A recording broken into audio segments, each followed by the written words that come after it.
इस वीडियो में हम सीखने आ रहे हैं कडेंस एल्गोरिदम। कडेंस एल्गोरिदम हमारे पास है मैक्सिमम सम निकालने के काम में आता है। एक सब एरे के सब एरे क्या होता है, कंटिन्यूस होता है। ठीक है, मैक्सिमम सम सब एरे जो कि होता है कंटिन्यूस। अब पहला तरीका क्या है कि आप सारे के सारे सब एरेज निकाल लो। ठीक है, यहाँ पे मैंने आई रख दिया, यहाँ पे मैंने जे रख दिया और आई से लेकर के जे तक की जो रेंज है उस सब में सारे एलिमेंट्स का सम को मैं प्लस कर दे रहा हूँ और फिर अपने मैक्सिमम सम से कंपेयर करके देख ले रहा हूँ। ठीक है, अगर कम है तो फिर वो अपडेट कर देगा और अगर ज़्यादा है मैक्सिमम सम पहले से ही तो फिर कोई बात नहीं। अब आप देख पा रहे हो कि ये वाली चीज़ थोड़ी सी फालतू सी लग रही है आपको कि मेरे पास में आई और जे है और ये दोनों एक रेंज का काम कर रहे हैं और के जो है वो पूरे के पूरे उसके ऊपर इटरेट कर रहा है। अगर मैं ऐसा करता कि ये आई हो गया, ये मेरे पास में पहले ये जे हो गया, तो फिर पहले मैं यहाँ से यहाँ तक गया। फिर नेक्स्ट टाइम क्या हुआ, मेरे पास में जो जे है वो ये बन गया, फिर मैं यहाँ से यहाँ तक गया। फिर नेक्स्ट टाइम क्या हुआ, मेरे पास में जे ये वाला एलिमेंट बन गया, मैं यहाँ से यहाँ तक गया। नेक्स्ट टाइम समझ रहे होगे आप लोग, यहाँ से यहाँ तक गया। अब यार आप देख रहे हो कि मैं पहले यहाँ से यहाँ तक गया, यहाँ से यहाँ तक, इधर इधर। तो यार ये वाला चीज़ तो मैं बार बार गिन ही रहा हूँ ना, तो फिर मैं क्यों ना ऐसे बोल दूँ, कि 2 से 4 तक गया, उसका सम निकाल लो। उसके बाद में जब मैं ज़ीरो पे जाऊँगा तो फिर इसका जो सम -6 आ रहा है -6 + 0 ही कर दूँ। यहाँ तक का सम जो है -6 + 4 आ जाएगा। यहाँ तक का जो सम है वो 2 -2 + 1 आ जाएगा। यहाँ तक का जो सम है वो -1 + 3 आ जाएगा, है ना। तो यही वाली चीज़ को मैंने यहाँ पर कर दिया हुआ है एक लूप को घटा करके। ठीक है, अब ये दोनों सॉल्यूशंस तो ऐसे ही हो गए। अब ऑप्टिमल वाला सॉल्यूशन आ गया। इसके अंदर क्या है कि हम लोगों ने कडेंस एल्गोरिदम का यूज़ किया हुआ है। मैक्सिमम सम को हम लोगों ने 0 के इक्वल रख दिया, सम को भी 0 के इक्वल रख दिया।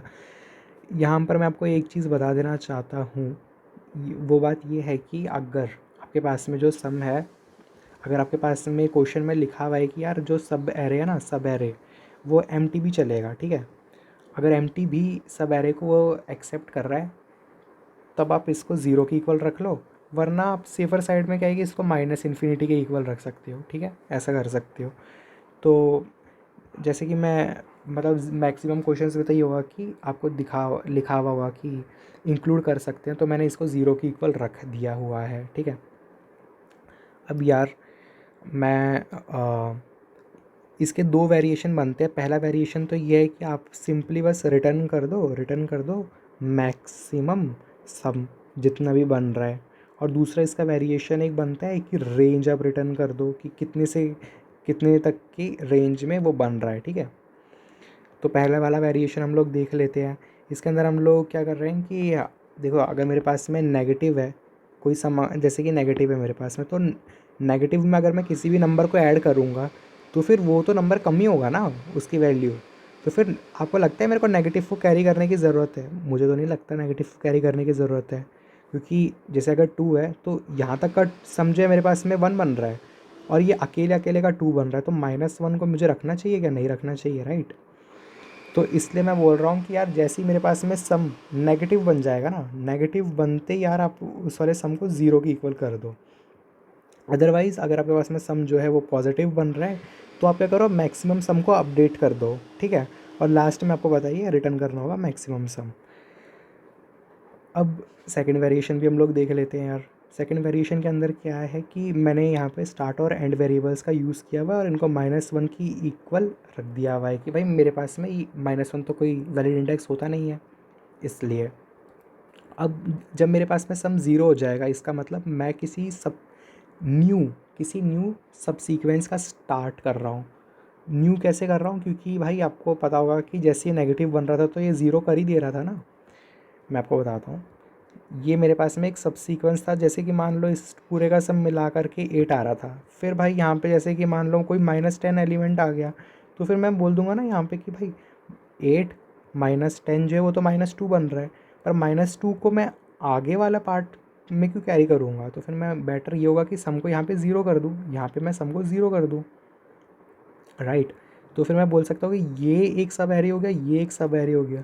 तो मैं कह रहा हूँ यहाँ वाली जगह पे और यहाँ वाली जगह पे आप स्टार्ट रखना। ठीक है, यहाँ वाली जगह पे आप, यहाँ वाली जगह पे आप स्टार्ट रखना। ओके, सही है। बट यार एक चीज़ ये है कि जो हमारे पास में स्टार्ट है ना, वो हमें तो देखो एंड का क्या है, एंड तो हमें पता लगता रहेगा कि भाई यहाँ तक पहुँच गए, हमारे पास में सम अभी भी पॉजिटिव है तो एंड को अपडेट कर दो, यहाँ तक पहुँच गए तो फिर एंड को वापस अपडेट कर दो, यहाँ पे पहुँच गए तो एंड को वापस अपडेट कर दो। पर स्टार्ट का ये है कि हमें पता नहीं है कि भाई अपडेट कब करना है हमको। तो इसलिए हम लोगों ने एक और वेरिएबल रखा हुआ है टेम्प स्टार्ट नाम का। उससे क्या होगा कि भाई हमें पता चल जाएगा कि क्या मुझे स्टार्ट जो है, स्टार्ट को रखना चाहिए था अपने साथ में, या फिर स्टार्ट को रखना ही नहीं चाहिए था, मतलब अपडेट रखना ही नहीं, करना ही नहीं चाहिए था। ठीक है, मैं एक एग्ज़ाम्पल से आपको समझाने की कोशिश करता हूँ ऐसा क्यों किया हुआ होगा मैंने। यहाँ पर मान लो कि कोई बहुत ही बड़ा -10 नंबर है, ठीक है, और यहाँ पे ऐसे 1 1 2 है, 2 3 4 है, ठीक है। तो फिर आप यार ये देखो कि यहाँ पे यहाँ पे मेरे पास में पहले मेरे पास में स्टार्ट यहाँ पे था, फिर एंड मेरे पास में ये आया, एंड मेरे पास में ये आया। तो मैंने बोल दिया कि स्टार्ट मेरा ये हो गया, एंड मेरा ये हो गया।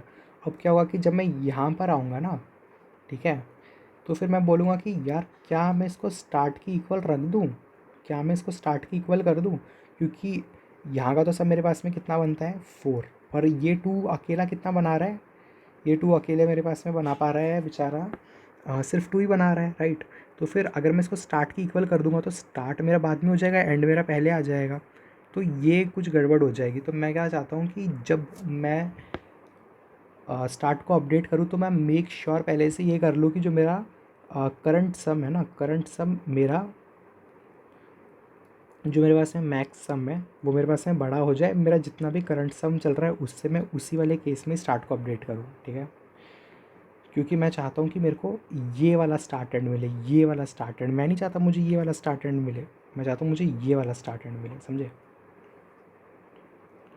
तो इसलिए मैंने क्या किया है, मैंने यहाँ पर एक टेम्प स्टार्ट नाम का वेरिएबल बना लिया। मैंने बोला कि देखते हैं मतलब हम इसको इंक्लूड करेंगे या नहीं करेंगे, तो इसलिए मैंने इसको टेम्प स्टार्ट बोल दिया है। उसके बाद में मैंने एक बार सम को सम में इंक्लूड कर लिया इस वाले एलिमेंट को, और फिर उसके बाद में मैं चेक कर रहा हूँ कि यार अगर मेरे पास में सम जो है वो मैक्स सम से ज़्यादा है ना, तो पहली बात तो अपडेट कर दो।